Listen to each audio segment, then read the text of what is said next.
За модуларната болница, пресудата по втор пат ќе се дознае во петок.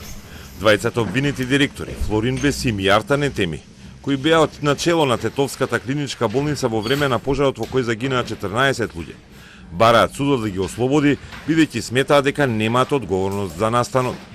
Модуларните болници биле под други министерства, а обвинетите директори нема обврска за поставување против пожарни апарати, рекоа нивните адвокати. Обвинителството пак бара затворски казни затоа што двајцата обвинети директори имале обврска да постават против пожарни апарати, но тоа не го направиле согласно прописите. Роднините на заганатите не можат да бараат одштета бидејќи прво се чека кривична пресуда.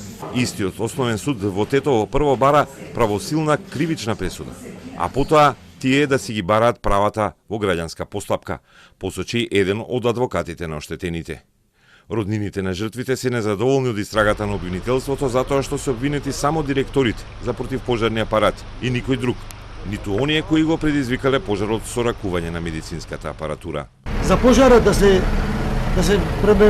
меркат, земат мерки, не за ПП апарати дали има, дали нема. Мислите дека обвинителството не си ја заврши работата? Не, затоа обвинителството не ја заврши работата како што треба.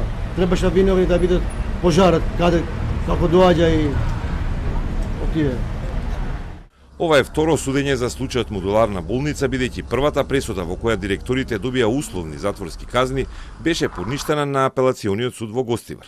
На денот на независноста 2021 модуларната болница се запали при вклучување на медицински уред.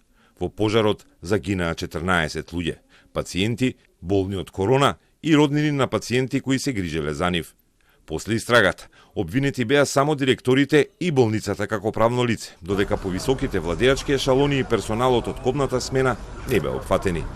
Судењето не е завршено 3 години и 8 месеци по пожарот, по трагедијата во Кочани, и модуларната болница се спомнува како тема за расправа на анкетна комисија во Собранието, заедно со другите трагични настани кои се случија во Македонија.